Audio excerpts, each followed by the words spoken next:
Hi all, so Dr. D here. End of the academic year, exciting times, but we do have to talk about, sadly, the F word, fail.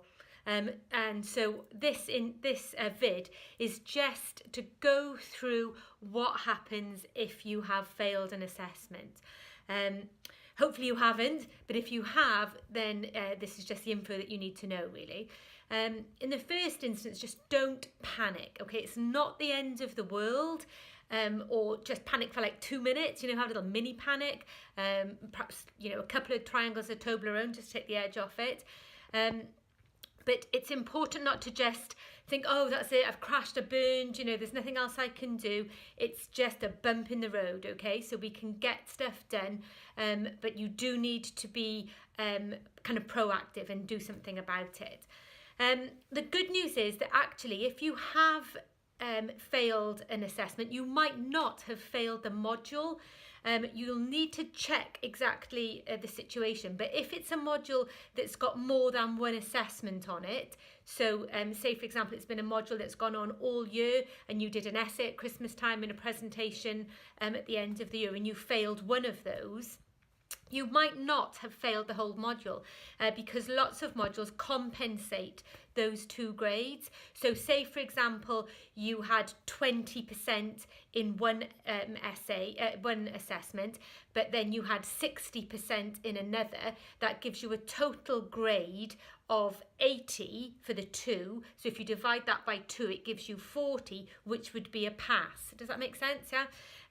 You'll know what the weighting of those different assessments are if you look in your module handbook. So if there are 2 assessments, it'll say assessment 1 or writ 1 or whatever, 50%, and then the other one 50%. So after you've kind of had your Toblerone, have a look and see if that applies to you, because you may not have failed. And particularly if you've got 2 assessments and one of them was only a tiny bit under the 40, if you've got like 38, 39 on one assessment, the likelihood is that you'll compensate across and then you will pass that module. If that isn't the case, so say for example there's only one assessment on the module and you failed that, then you will usually be given an opportunity to retake that assessment, and the exam board will contact you with the information about that. Now you need to be on your you need to be alert there to make sure that you are ready to get that exam board information, because it will come out to you if you don't open the email, if you don't check your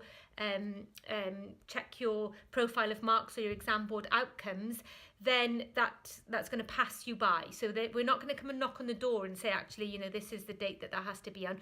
You need to be you need to keep checking those communication channels to make sure that you get the information. And usually the assessment is more or less the same as or very similar to the first assessment that you did, and you'll be given a second hand-in date for it. It usually comes in the same way as the first one did on Moodle. There's usually a retrieval point on Moodle for that to come in. And provided that you get that in on time, it'll get marked, and then you will progress into the next year as you would have anyway. The exam board there's a few exam boards through the year, so depending on when the exam board is and when your assessment was is when you'll get the information for that. The important thing then, after you've kind of got your head around, okay, what's going to happen? Can I compensate, or do I have to wait for the exam board?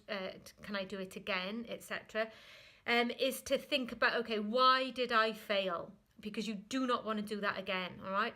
So was it something technical? Did I not look at all of the marking criteria? Did I miss out a section? Did I submit too late? Did I get the wrong date? Did I not attach my reference list? Was there a requirement for me to complete a pro forma and I didn't do that? Was it something technical that I missed out? If it was, make sure that you make a note, write a to-do list of how you complete your assessments from now on to make sure that that doesn't happen again. If it wasn't a technical thing, if it was an academic point or a series of academic points, if your feedback said, look, you're not critical enough, you're not using literature to support your points, you need to develop an argument, you need to work on your academic tone in your writing, any of those kind of things, then you need to be proactive and do something about those. If you go to the academic skills site of the library website, then there's sections there on academic tone, there's sections there on writing critically, developing an argument, all those kind of things are on there. There's help out there. You'll have feedback on that assessment. It might be written feedback actually on the script, it might be audio, but use it to make sure that you're not in that situation again. So 3 things really: don't panic, we can do something about it. Check whether you can compensate. And if you're not compensated, keep an eye open for that exam board. And then the last thing is to go back over and think, why did I fail this one? Because I'm not going to fail another one. Don't fail another one. Okay, hope that's helpful. See you soon. Bye.